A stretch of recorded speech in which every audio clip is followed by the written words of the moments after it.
Olá, que Deus abençoe a sua vida. Seja muito bem-vindo ao canal Vitória Certa. Nesse vídeo nós iremos falar sobre o dízimo, sobre o seu conceito e sobre o que é o dízimo nos dias atuais. Antes, porém, de darmos início a esse vídeo, eu gostaria de pedir a você que ainda não é inscrito no meu canal, que possa se inscrever. Assim você vai estar me ajudando a ajudar outras pessoas, fazendo com que esse vídeo chegue até elas. Eu também vou deixar aqui de presente para você um estudo aqui no link da descrição do vídeo que fala sobre seitas e heresias, tudo bem? Vamos falar sobre o dízimo. Para que a gente possa falar sobre o dízimo, a gente precisa remeter-se ao livro de Malaquias.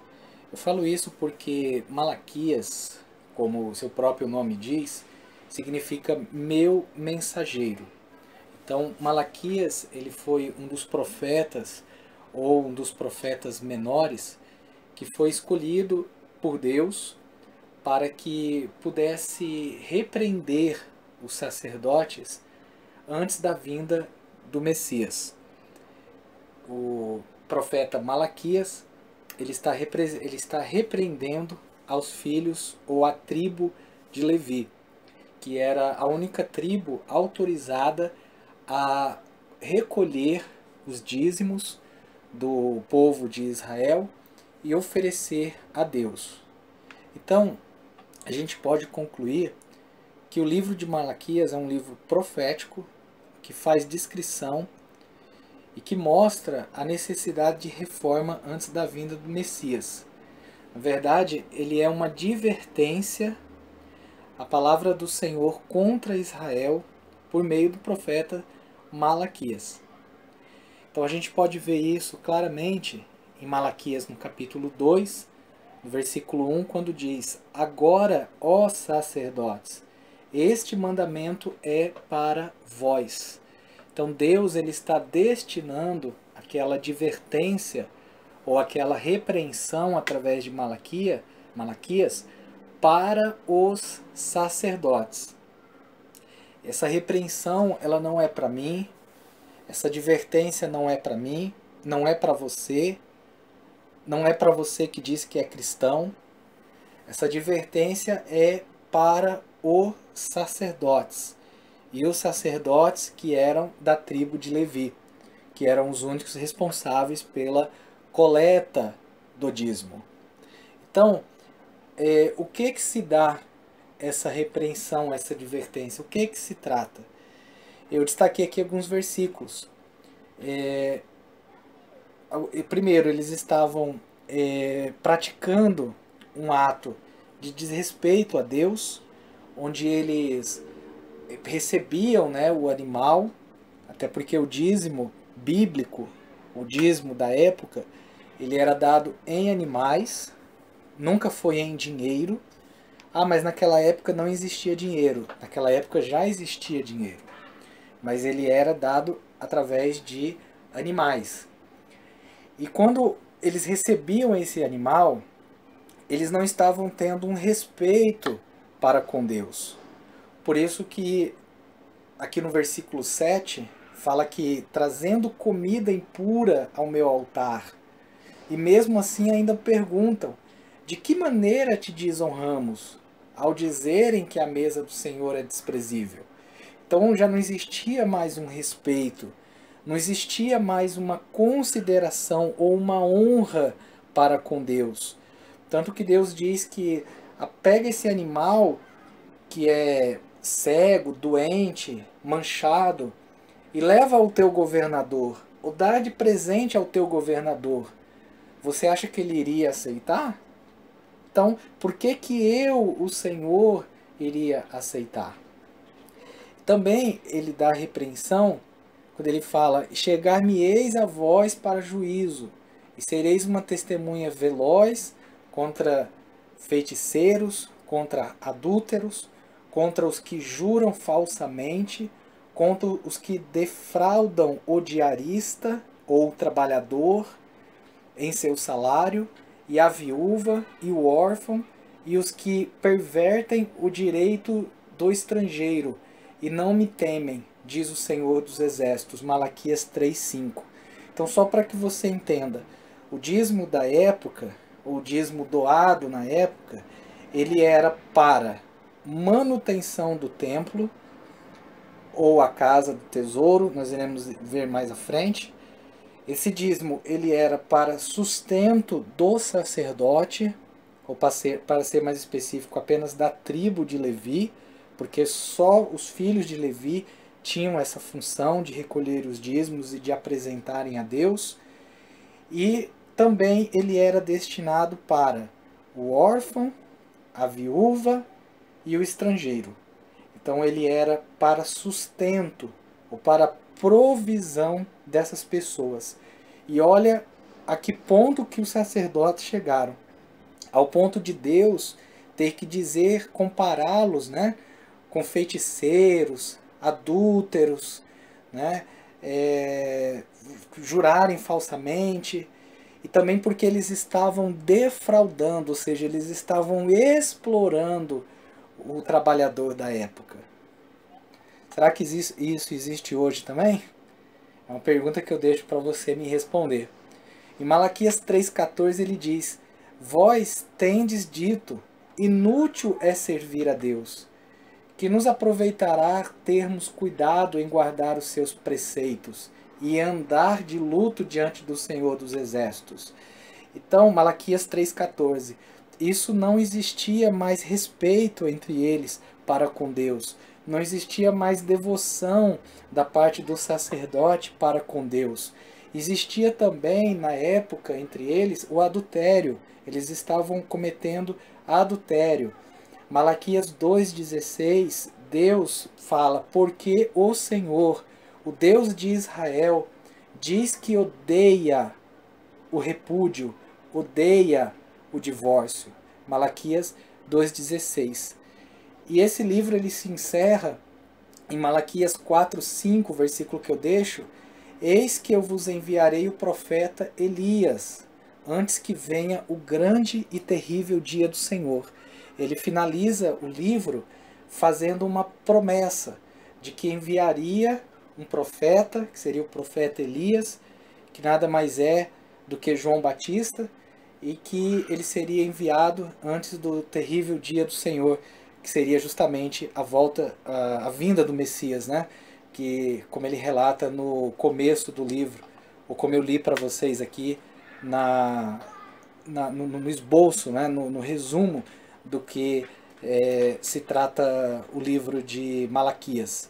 É importante frisarmos isso, porque o versículo que nós mais destacamos é Malaquias, capítulo 3, versículo 8 em diante, que diz o seguinte: roubará o homem a Deus? Todavia vós me roubais, e dizeis: em que te roubamos? Nos dízimos e nas ofertas. Com maldição sois amaldiçoados, porque a mim me roubais, sim, toda esta nação. Veja que Deus está se referindo à nação de Israel. Veja que Deus está se referindo aos sacerdotes, que era responsável pela função e pelo recolhimento desse dízimo. Aí ele complementa dizendo: trazei todos os dízimos à casa do tesouro, para que haja mantimento na minha casa. E depois fazei prova de mim nisto, diz o Senhor dos Exércitos, se eu não vos abrir as janelas dos céus e não derramar sobre vós uma bênção tal que dela haja lugar suficiente para a recolherdes. E por causa de vós repreenderei o devorador, e ele não destruirá o fruto da vossa terra, e a vossa vide no campo não será estéril, diz o Senhor, Senhor dos Exércitos.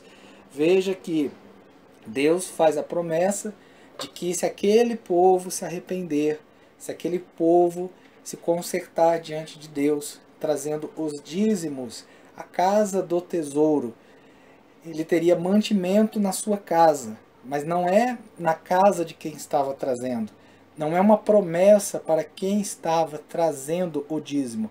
Era mantimento na casa para sustento do sacerdote, para sustento da viúva, para sustento do órfão, para sustento do estrangeiro. E aí Deus promete que se isso acontecesse, ele iria abrir as janelas do céu, iria derramar sobre vós uma bênção. Que bênção que é essa? É prosperidade? É riqueza? É dinheiro? Não. Essa bênção significa chuva. Isso mesmo. Essa bênção que Deus promete aos que levassem o dízimo para o sacerdote ou para o conserto do sacerdote significava chuva. E Deus derramaria essa chuva, consequentemente repreendendo o devorador, o gafanhoto, o migrador, que eram pestes da época. Não se refere a demônios. Por que eu estou dizendo isso? Porque é comum a gente ver muitas pessoas falando, né? Eu dou o dízimo, né? Eu dou o dízimo, porque o dízimo está na Bíblia. O dízimo é bíblico. Exatamente, o dízimo está na Bíblia. Mas o dízimo que é praticado hoje não é o mesmo dízimo que era praticado no passado. E por que a gente não faz esse dízimo hoje? Por que o cristão não pratica esse dízimo hoje? O cristão não pratica esse dízimo hoje porque, primeiro, para que se fosse praticado o dízimo, era necessário haver templo. E Jesus não instituiu o templo. Segundo, para que esse dízimo seja praticado hoje, era necessário que houvesse sacerdote. E Jesus não instituiu sacerdote. No cristianismo não existe sacerdote. No cristianismo o que existe são mestres, pastores, diáconos, como a Bíblia nos ensina. E Jesus também não instituiu esse dízimo, porque esse dízimo ele precisaria ser um sacrifício. E hoje o sacrifício não existe, porque Jesus já se sacrificou por nós. Jesus já foi o Cordeiro de Deus, dado como perdão das nossas culpas, dos nossos pecados. Então esse dízimo ele não é mais transferido para o dia de hoje. E aí muitas pessoas se perguntam ou se questionam por que no Novo Testamento não fala sobre dízimo. Justamente por causa disso.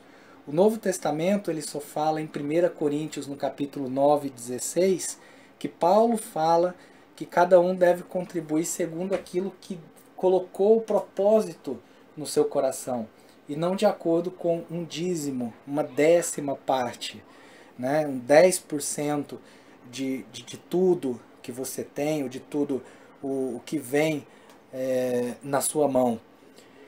Uma pergunta também que as pessoas falam eu dou o dízimo, o que o pastor faz ou deixa de fazer, isso não me interessa, isso é problema com ele.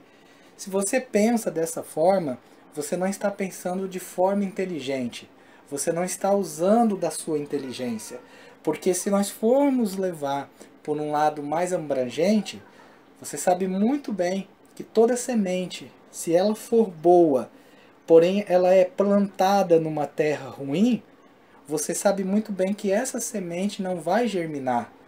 Você sabe muito bem que essa semente ela não vai dar frutos, não é verdade? Porque a semente é boa, mas a terra não é boa.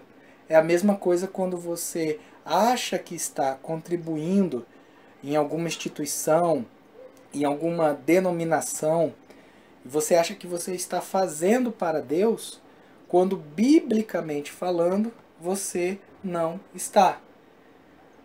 Isso é importante eu poder passar para você que me ouve, para você que está assistindo esse vídeo, porque de repente pode ser a sua dúvida, ou de repente pode ser o que você tem se questionado. Então é importante a gente pensar dessa forma. Hoje também, muitas pessoas pensam, mas como que, já que você está falando que isso foi do tempo antigo, que isso foi do tempo da lei mosaica, ou da lei de Moisés, como que os judeus então dão dízimo hoje? Você já parou para pensar nisso? Porque o judaísmo não acabou. O cristianismo ele passou a existir. E aí houve uma divisão de preceitos, de ensinos, de crenças, enfim. Mas o judaísmo continuou. Então, será que os judeus ainda dão esse tipo de dízimo? Será que os judeus eles matam animais? Será que os judeus eles fazem como os, vamos colocar os brasileiros fazem, os evangélicos fazem, o católico também dá dízimo. Ele pega 10% da sua renda, ele coloca dentro de um envelope e ele dá a uma instituição? Não. O, o evangélico, o judeu, ele não faz isso. A forma de dizimar, de dar dízimo, de acordo com o judaísmo, é, primeiro, não é obrigatório, dá quem quer. Segundo, o dízimo ele é dado em alimentos. Então, o judeu ele vai separar 10% da sua renda, ele compra ali alimentos, ele compra a cesta básica, e ele dá essa cesta básica para uma pessoa que está necessitada, para uma pessoa que precisa. Seja essa pessoa judeu ou não, ou seja ela estrangeira, tudo bem? Ou então ele pode tirar também um dinheiro do seu rendimento e dar àquela pessoa para ajudar aquela pessoa a pagar uma dívida, uma conta, ou comprar alimentos, fazer uma feira, enfim.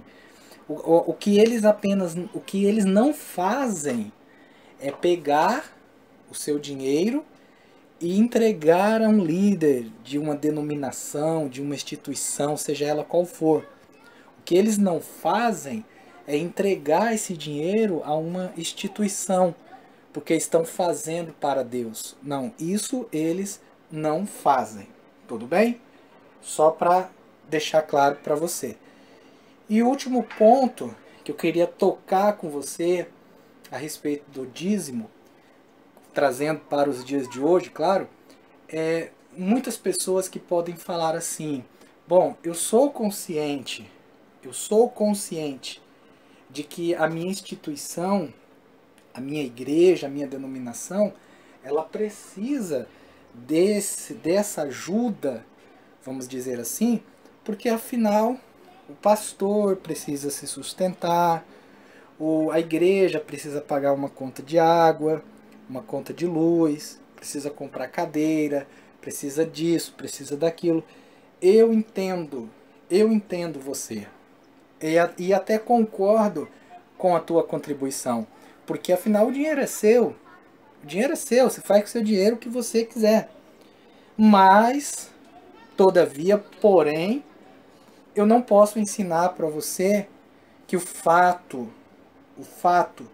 de você dar 10% do seu salário, ou 20%, ou 30%, ou 80%, ou 100%, isso vai fazer com que, primeiro, você seja próspero. E segundo, o demônio, o diabo, não vai agir, entre aspas, ou vai deixar você na miséria. Isso eu não posso fazer. E terceiro, eu também não posso dizer a você, porque eu não tenho base bíblica para isso e isso não existe, que apenas pelo fato de você dar 10% do seu salário, você pode depois cobrar ou exigir, ou até mesmo como algumas denominações falam, colocar Deus, o Senhor dos Exércitos, o Todo-Poderoso, contra a parede, porque ele é obrigado a abençoar você ou a te dar alguma coisa. Não, isso aí eu não posso fazer. Se você quiser dar, seja 10%, 20%, 30%, dê com essa consciência que apenas você está dando para ajudar a tua instituição. E que nada mais do que isso. Que eu estou dando para Deus, eu estou fazendo para Deus. Não, não. Biblicamente falando, não. Tudo bem? Eu falo isso, infelizmente, com até um pesar de tristeza, porque me lembro bem quando era mais jovem, tinha em torno de 15, 16 anos, nós eu juntamente com o meu pastor, nós gostávamos de todo mês, uma vez por mês, fazer uma consagração de dizimistas. E nós chamávamos aquelas pessoas ali à frente do altar, né?